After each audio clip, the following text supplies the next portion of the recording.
Listen, I need you to understand something before I tell you this story. I was not just a witness to what happened. I was the idiot who filed the initial assessment report. The one that said the humans were, and I quote, minimally threatening and technologically primitive by galactic standards. Yeah, that was me. Commander Vex Talon of the Kryn Confederacy Intelligence Division. Feel free to laugh. Everyone else has. It started 6 cycles ago when the Governing Council received the first transmission from a little blue marble orbiting an unremarkable yellow star. Sector 7, Grid 12. Somewhere nobody particularly cared about. The message was simple, almost childishly so. Hello, we come in peace. We wish to join the galactic community. Peace. They said peace. Like that word means anything in a galaxy where 17 major powers are constantly at each other's throats, and another 40 minor ones are scrambling for whatever scraps fall from the table. I remember sitting in the analysis chamber with my team, staring at the data scrolling across our screens. My second-in-command, a nervous little prill named Jack's Keeper, kept twitching his sensory stalks. "Commander," he said, his voice crackling through the translator. "These beings, they have only just achieved faster than light travel. Their weapons are chemical-based. Chemical? Like explosions and projectiles." How quaint. I had chuckled at that. Actually chuckled, because it was absurd, right? We had been using plasma weapons for 10,000 years. Energy shields, quantum disruptors, gravitational manipulation devices. And here come the humans with their, what did they call them? Bullets, little metal pieces they throw at each other really fast. File it under Category 4 species, I had told Jax. Potential trade partners, minimal threat assessment, suitable for resource extraction agreements. Looking back, that might have been the single stupidest decision of my entire career, and I once bet my entire salary on a Thraxian sand race where all 6 contestants died in the starting gate, so the bar was already pretty low. The humans were invited to the Galactic Assembly 3 cycles later. Standard procedure. We bring in the newcomers, show them around, explain how things work, and generally make sure they understand their place in the pecking order. Usually takes about 1 meeting, sometimes 2 if they are particularly stubborn. The human delegation arrived on Station Omega 5 right on schedule. 5 of them, which seemed excessive for a species nobody had heard of, but whatever, let them feel important.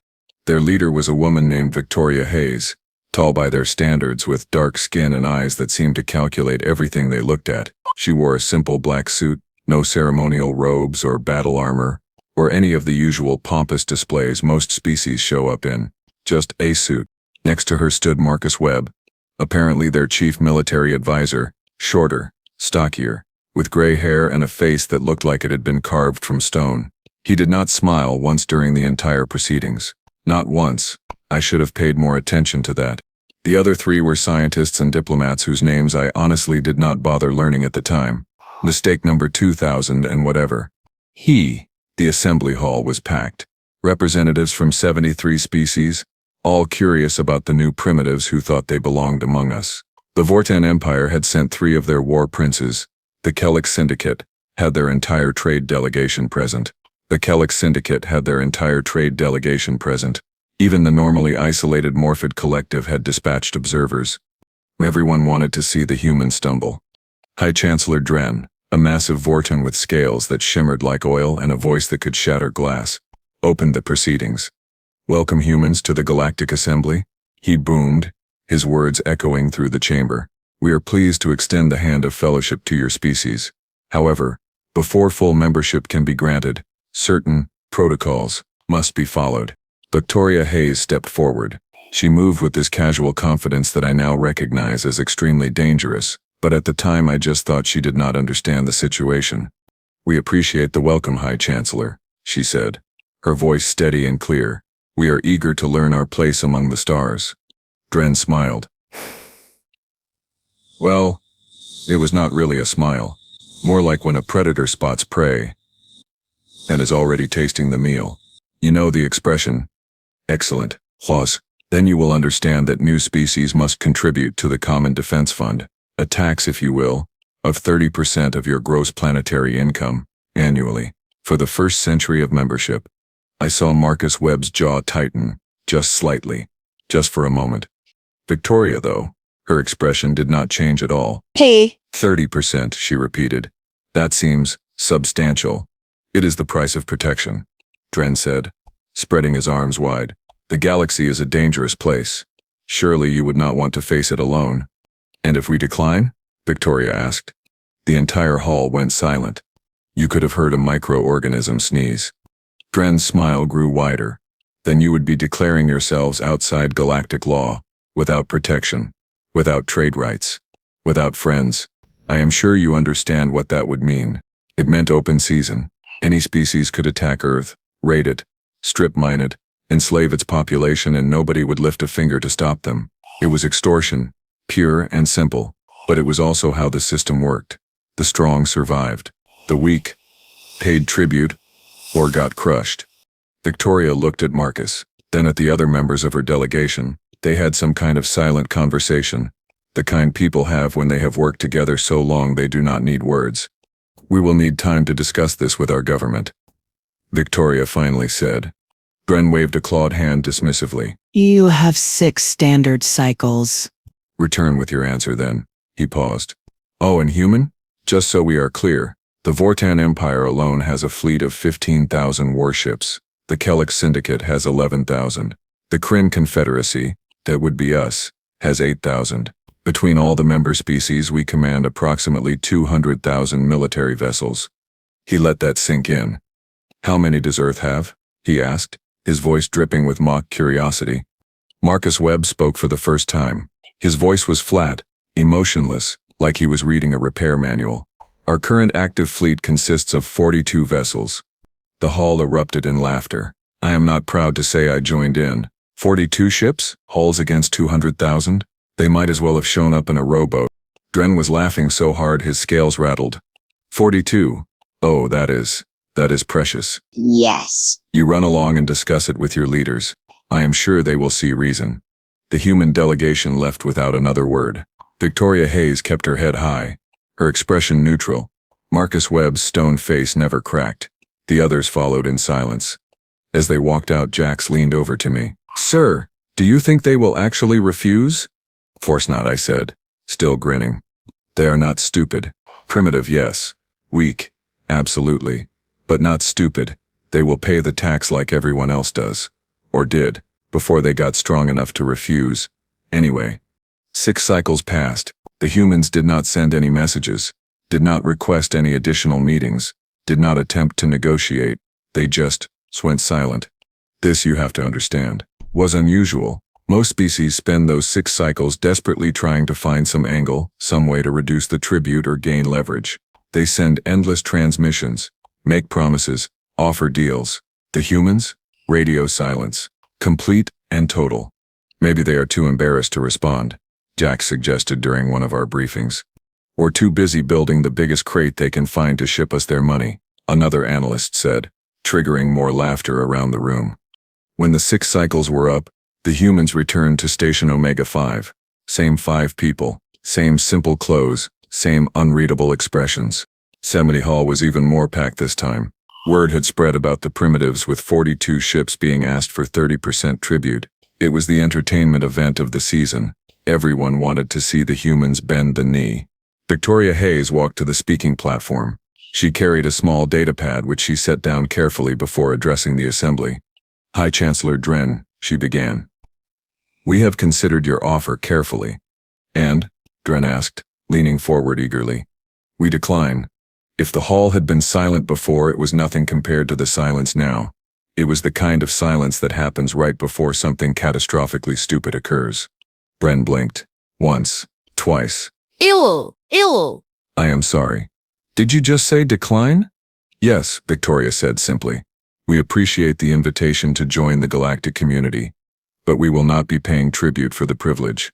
We prefer to stand on our own merits. Dren's expression shifted from confusion to anger to something that looked almost like glee. Do you understand what you are saying? You would stand alone against the combined might of the galactic powers? If necessary, Marcus Webb said, his voice still flat. So Dren looked around the hall, making sure everyone was watching. This was his moment. The moment where he reminded everyone why the Vortan Empire was not to be challenged. Then let me be absolutely clear, he said, his voice dropping to a dangerous rumble. Effective immediately, Earth is declared outside galactic protection. Any species may deal with your world as they see fit. Furthermore, the Vortan Empire is placing a formal claim on your system. You have 1 cycle to evacuate your ships and surrender your planet. If you do not, we will take it by force. Victoria Hayes nodded slowly. I see. And when you say by force, you mean military action. I mean conquest, Dren said. Total and complete. Your species will become subjects of the Vortan Empire. Your resources will be ours. Your labor will be ours. Your very lives will be ours to do with as we please. Okay, Victoria said. And I swear on my ancestors, she almost smiled. Then I suppose we will see you in 1 cycle. She turned and walked out. Just like that. No begging, no pleading, no last-minute negotiations.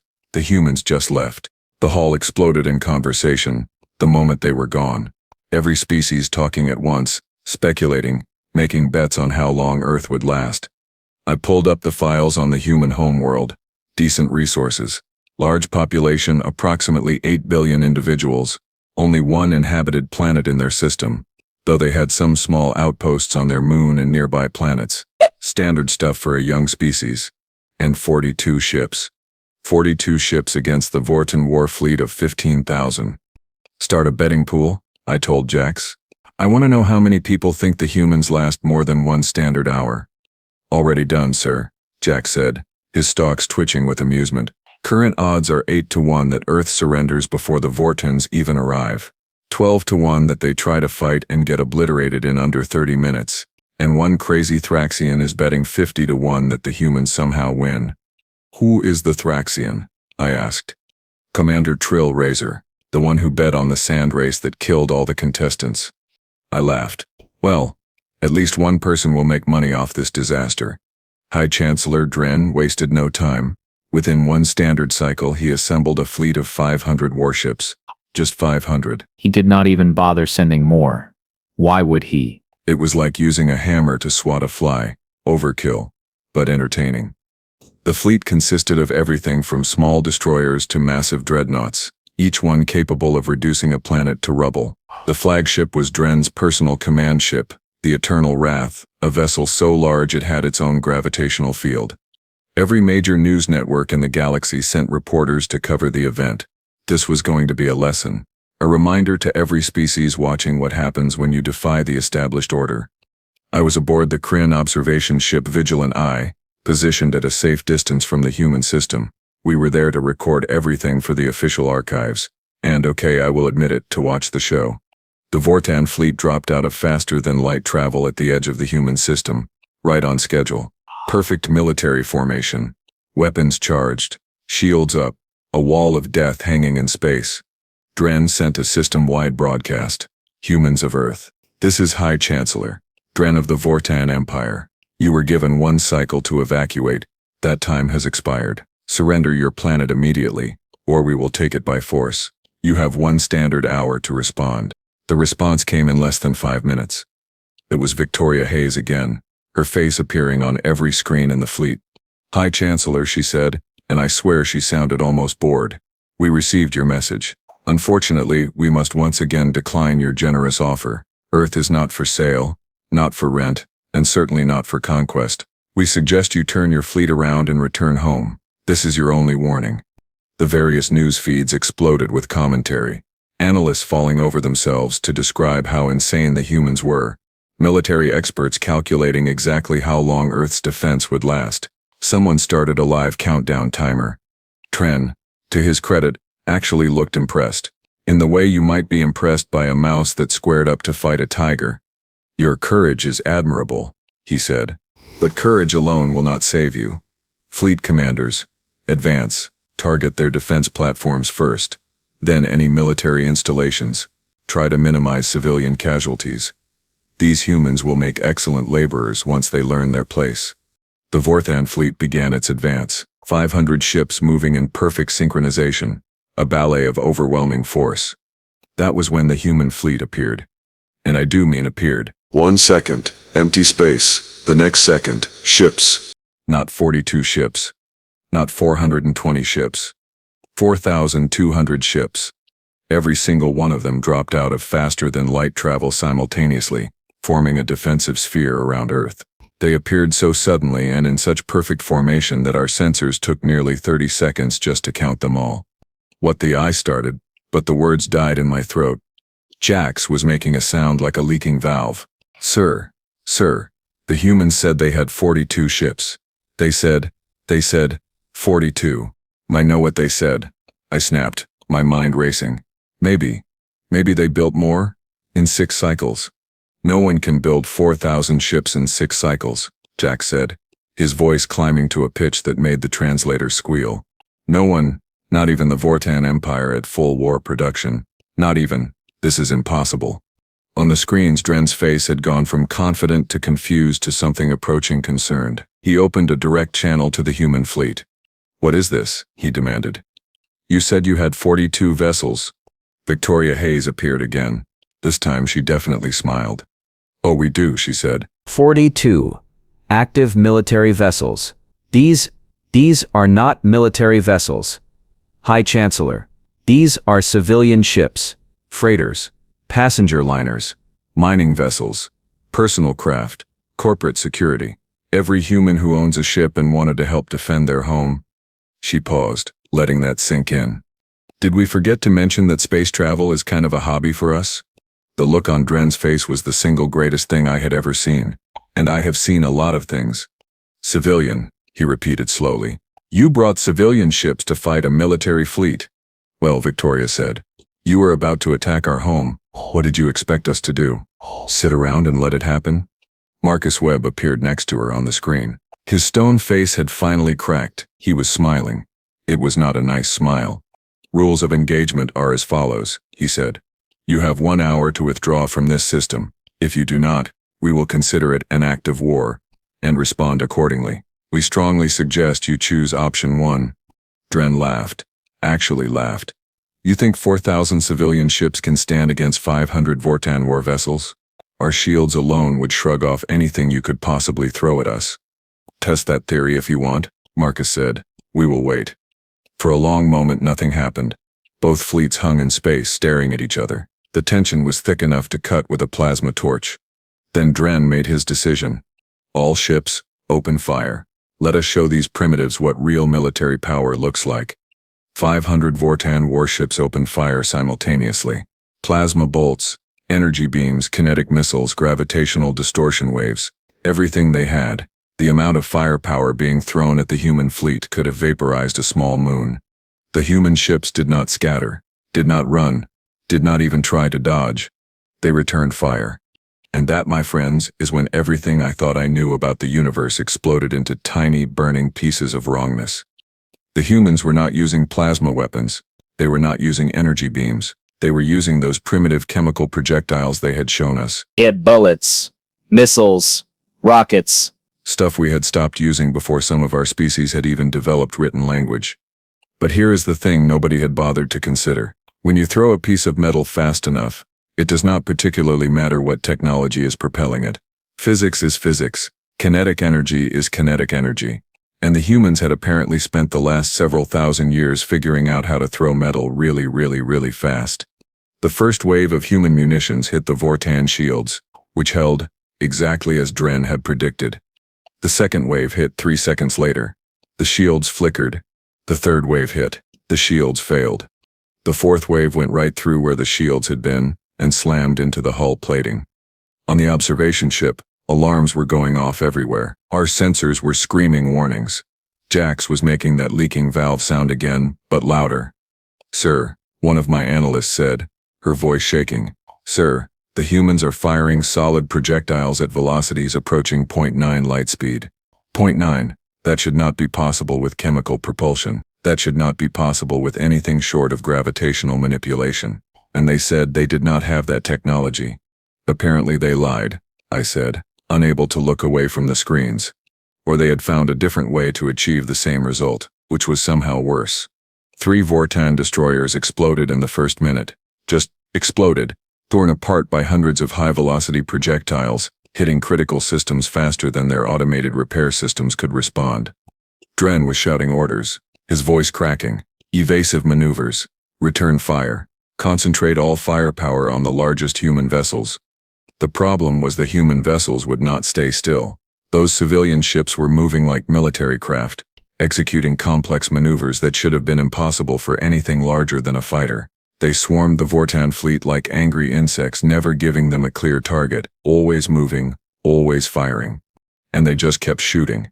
I had seen space battles before, lots of them. They are usually these slow, methodical affairs where ships exchange fire at long range.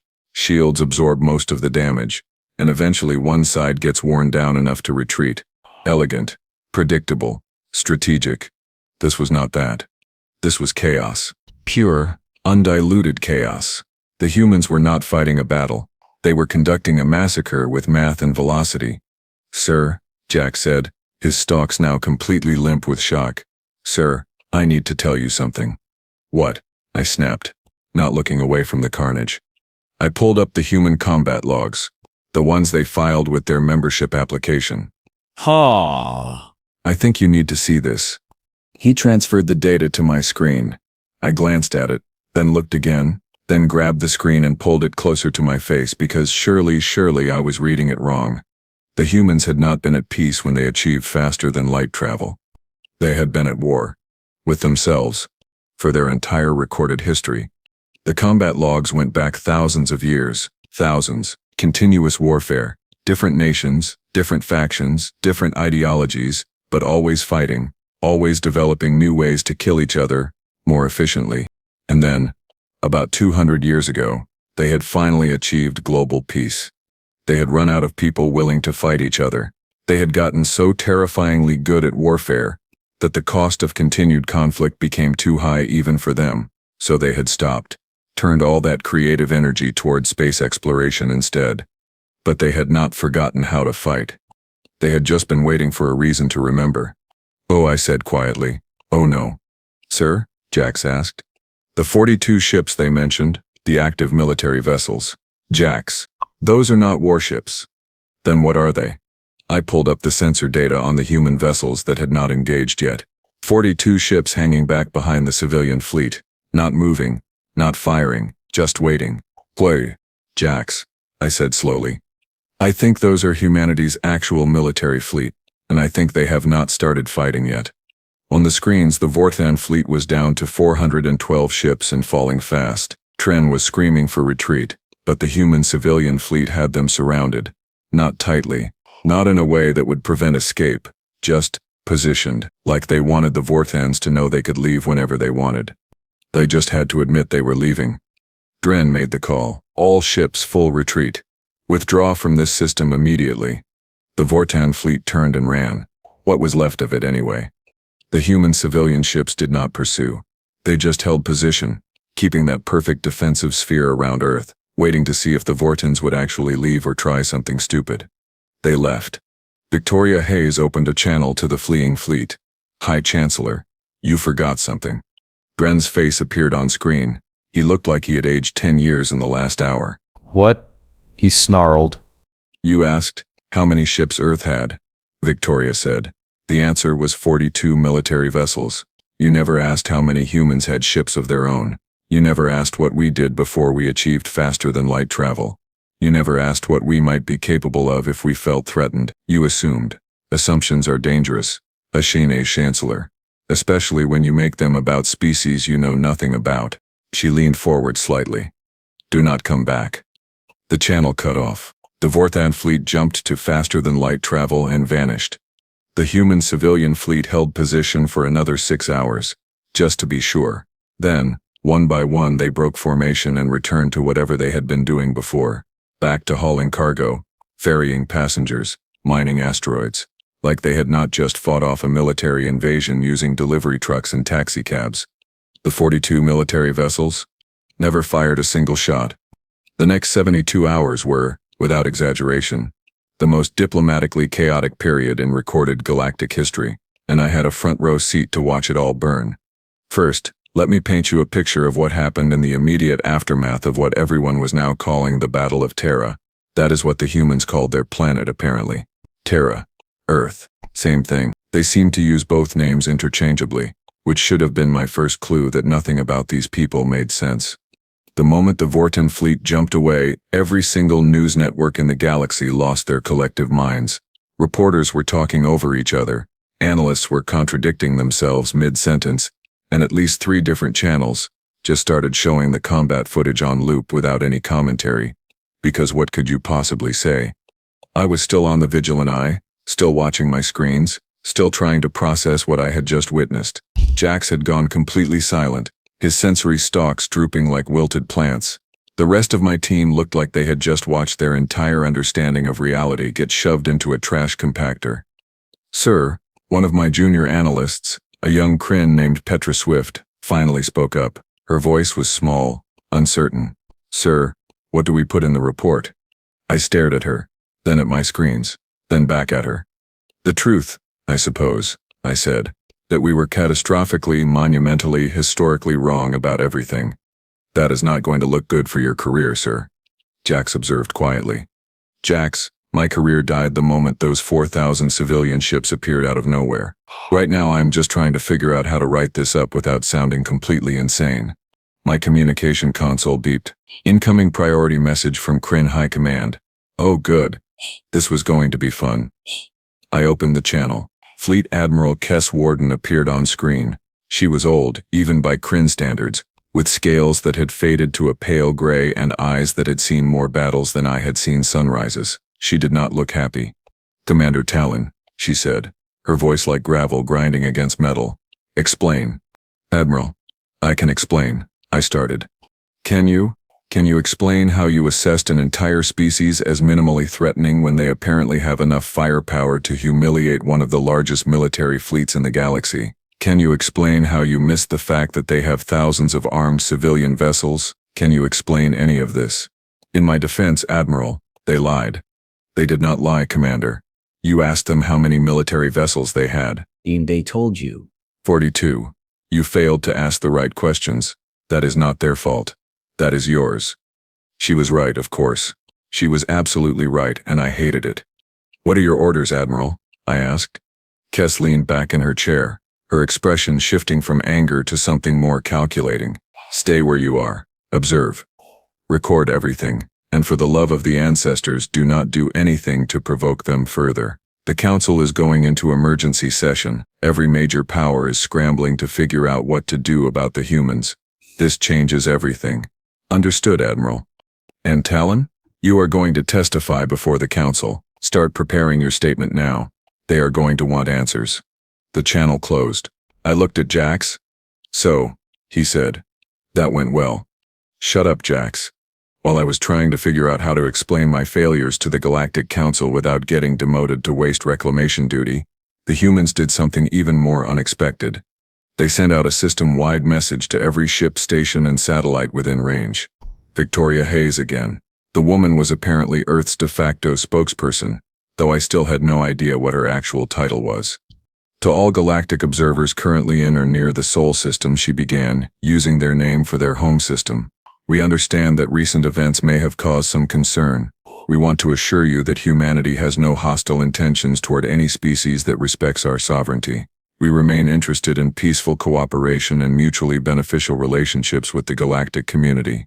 She paused, glancing at something off-screen. However, we want to be absolutely clear about something. Hoof is not for sale. Earth is not open for conquest. Hoof is not available for resource extraction agreements that do not benefit our people. We will defend our home against any threat from any source with every resource we possess. We hope this will not be necessary, but we will not hesitate if it becomes necessary. Another pause. When she spoke again, her tone was almost friendly. For those species genuinely interested in peaceful trade and cultural exchange, we are open to discussions. Please contact our diplomatic office to arrange meetings. We look forward to working with you. Victoria Hayes out. Jax made that leaking valve sound again. Sir, are they seriously trying to establish diplomatic relations right after fighting off an invasion fleet? Apparently, I said. They are either the bravest or the most insane species in the galaxy, possibly both. What happened next was even more interesting. With 6 hours, 14 different species requested meetings with the human diplomatic office. Not military consultations, not threatening messages. Actual, genuine requests for peaceful talks. The Kellic Syndicate wanted to discuss trade agreements. The Morphid Collective wanted to exchange scientific data.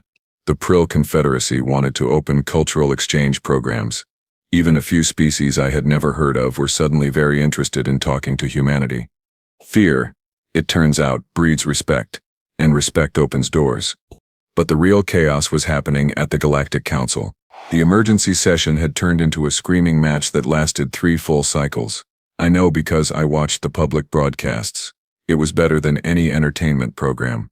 High Chancellor Dren, somehow still in power despite his humiliating defeat, was demanding immediate military action against Earth, a coalition fleet. Every major power contributing ships, overwhelming force. The usual Vortan solution to problems. These humans are a threat to galactic stability, he roared during one session. They have proven themselves aggressive, unpredictable, and far more dangerous than anyone anticipated. If we do not act now while they are still relatively weak, we may not get another chance. Weak? Someone shouted back. I think it was a Kellic's representative. Shit. They just destroyed 88 of your warships using civilian vessels. Civilian? How is that weak? It was a fluke, Dren insisted. They caught us by surprise. A proper military campaign with overwhelming numbers would crush them. Or another voice called out, and I recognized it as Ambassador Liss Harbor of the Prill Confederacy. Or, we could try not attacking them. Just a thought. The debate went on like that for hours. Some species wanted to eliminate the human threat immediately. Others wanted to establish relations. A few wanted to just ignore Earth entirely, and hope the problem went away. None of them seemed to consider that maybe, just maybe, the humans were not actually the problem. On the 4th day after the battle, I received an unexpected communication, direct channel, private encryption, originating from Earth itself. I almost did not answer it. My career was already in ruins. Getting caught talking to the humans without authorization would just add fuel to the fire. But curiosity won out. It always does with me. I accepted the call. Marcus Webb appeared on my screen, the stone-faced military advisor. He looked exactly as he had during the battle. Controlled. Utterly unreadable. Commander Vex Talon, he said. Not a question. A statement. That is me, I said carefully. To what do I owe this unexpected pleasure? We have been reviewing the intelligence reports filed about our species, Marcus said. OLS was the primary assessment used by the Galactic Council, the one that classified us as minimally threatening. Oh no, yes. That was my report. It was a good report, Marcus said, and I swear I saw the ghost of a smile. Thorough. Professional. Based on the available data at the time, your conclusions were entirely reasonable given what you knew.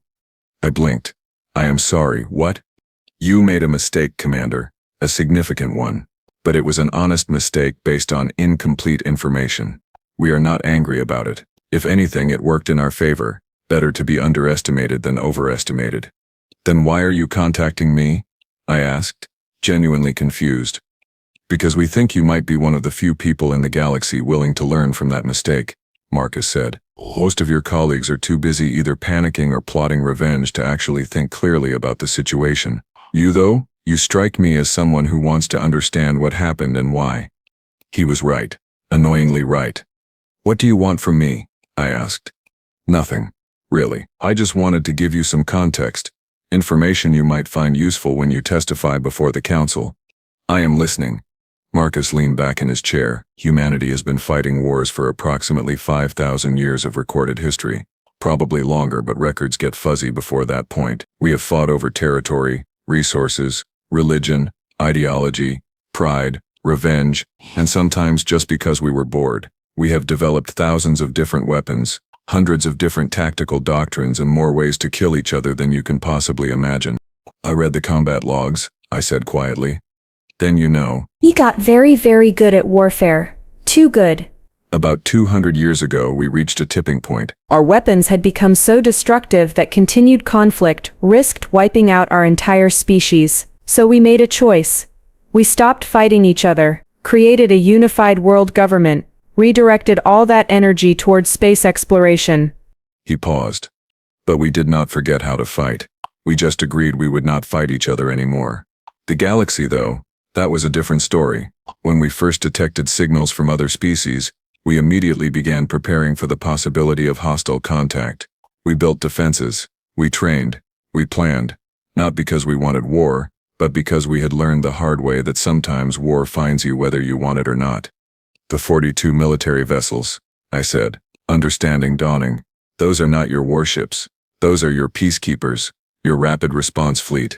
Correct. Our actual military is much larger, but we keep most of it hidden. In reserve. Just in case.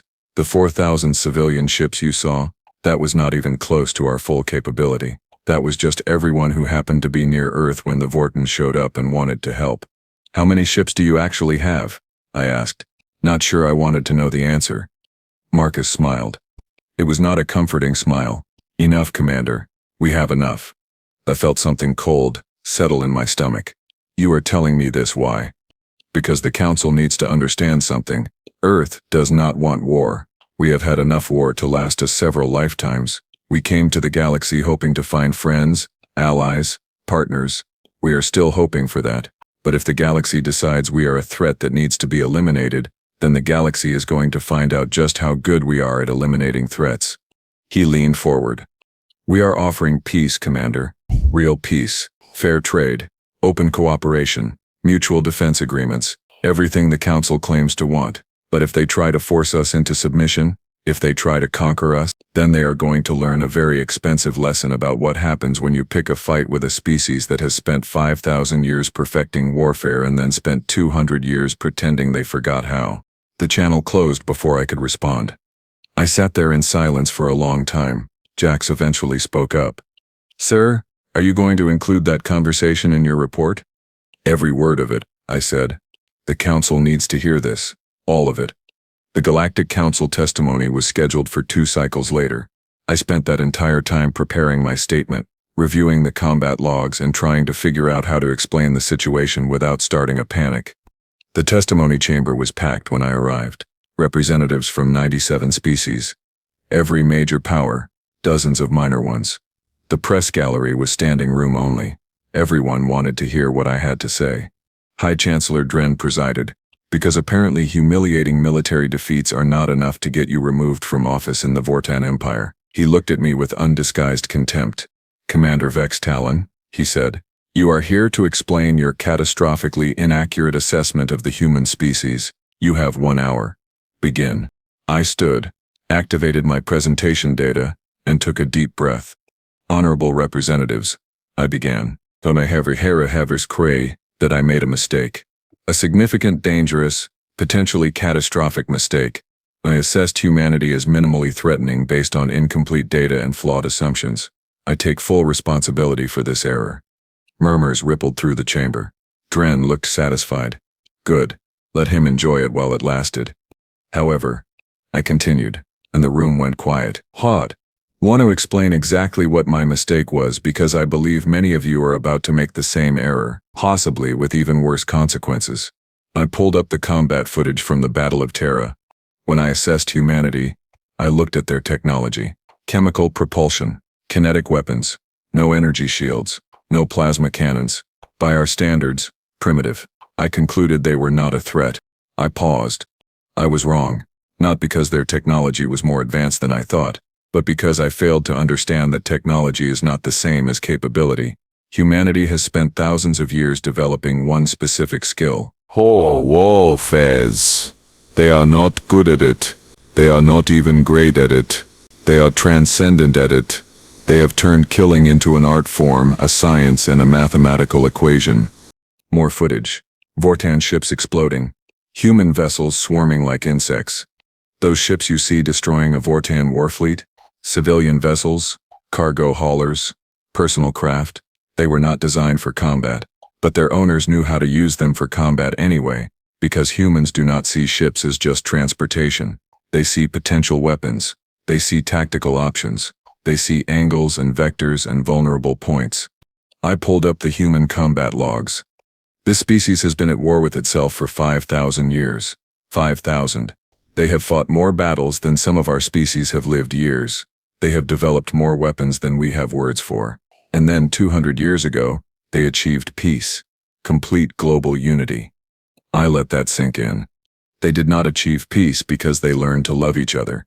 They achieved peace because they learned that continued warfare would destroy them, so they stopped. But they did not forget. And now, they are offering that same peace to us. The galaxy. I looked directly at Dren. High Chancellor, you asked earlier how many ships Earth has. The humans told you, 42 military vessels. They did not lie. They answered the question you asked. You failed to ask how many armed civilians they have. You failed to ask what their total defensive capability is. You failed to ask what they are actually capable of in a real war. Then tell us, Dren growled. What are they capable of? I do not know, I admitted, and neither do you. And that High Chancellor should terrify you, because they showed us 4,000 civilian ships and still won.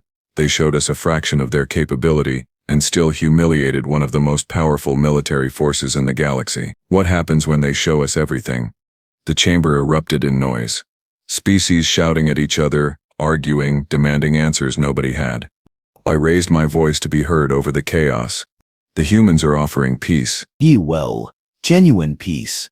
Fair trade. Open cooperation. They want to join the galactic community as equals, not subjects. I strongly suggest we accept that offer. Because the alternative is a war we might not win. And even if we do win, the cost will be catastrophic. You are suggesting we negotiate with terrorists, Dren snarled. I am suggesting we negotiate with a species capable of defending itself. I shot back. There is a difference. The humans did not attack anyone. They defended their home when threatened. That is not terrorism. That is survival. An elderly ambassador from the Morphid Collective stood up. Her name was Elder Sin Mind, and she had been serving on the council longer than I had been alive. Commander Talon raises an important point, she said, her voice soft but carrying through the chamber. Ho! We assumed the humans were weak because their technology appeared primitive. Ho! We forgot that technology is just a tool. What matters is how you use it. The humans have clearly mastered the art of using whatever tools they have to maximum effect. So what do you suggest? Another representative called out. We just let them do whatever they want. I suggest we treat them as equals. Elder Sin replied. Open diplomatic relations. Establish trade agreements. Include them in the council as full members. Show them that we are capable of cooperation. Not just domination. And if they refuse? Dren demanded. If they use their newfound respect to make demands, to threaten us?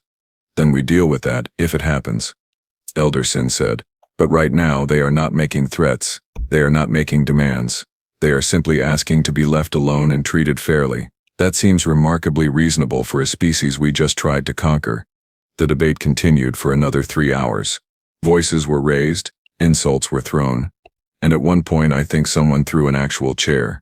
Galactic politics at its finest. Finally, a vote was called. The resolution was simple: offer humanity full membership in the Galactic Council with no tribute requirement, no restrictions, and full rights and protections under galactic law. It passed. Barely. 62 votes for 51 against, 4 abstentions. The humans were in. 1 cycle later, Victoria Hayes returned to the assembly hall. This time, she did not come alone. She brought a delegation of 20 humans, scientists, diplomats, traders, military advisors, and even a few civilians who apparently just wanted to see the galaxy. The ceremony was brief. Victoria accepted the council membership on behalf of Earth. She gave a short speech about cooperation and mutual benefit.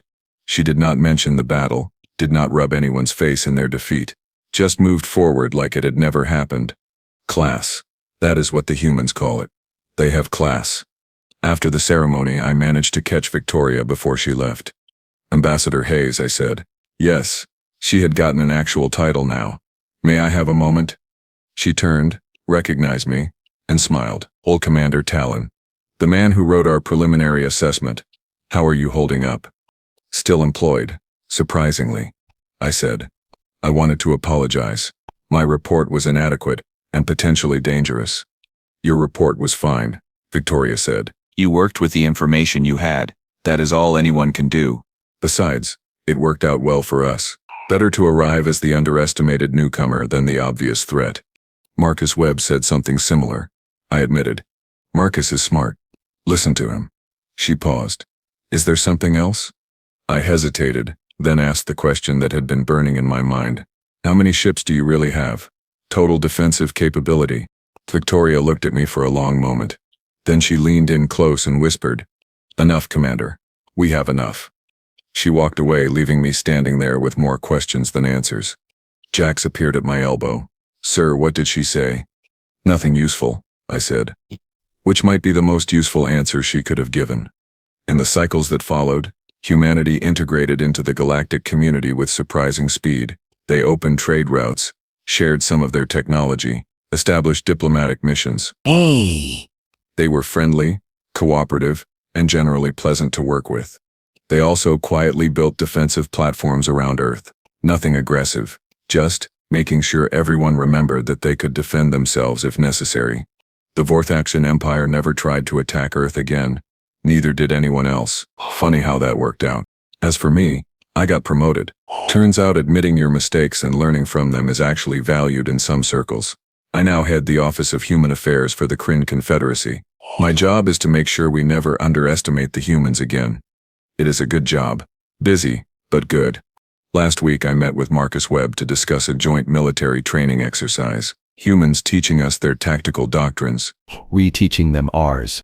"Tell me something," I said, as we were wrapping up the meeting. "That first battle, the civilian ships, was that planned? Did you know they would show up?" Marcus smiled, that stone-faced smile of his. "Commander, humanity has 648 million privately owned spacecraft. When word got out that Earth was being threatened, approximately 40,000 people wanted to help defend their home. We had to turn away 36,000 ships because there was not enough room in the defensive perimeter. Do you really think that was planned? You let 4,000 civilians fight a military fleet," I said, somewhat horrified. "We let 4,000 volunteers defend their homes," Marcus corrected. "There is a difference. And before you ask, yes, they all had basic combat training. Every human does. Just in case." "Just in case of what?" "Just in case," Marcus repeated, and refused to elaborate. That, in summary, is how humanity joined the galactic community. Not through tribute or submission or conquest, through force of will, tactical superiority, and the sheer audacity to tell the entire galaxy no when everyone expected them to bend the knee. They mistook our silence for weakness. The humans like to say, until they saw the combat logs. I can confirm that statement is accurate. Also, that Thraxian who bet 50 to 1 on the humans winning, made an absolute fortune, bought himself a small moon with the winnings. Good for him. As for me, I learned a valuable lesson. Never ever underestimate a species just because their technology looks primitive, because sometimes the scariest weapon is not the most advanced one. Sometimes the scariest weapon is the one held by someone who really knows how to use it. And humanity? They know how to use everything.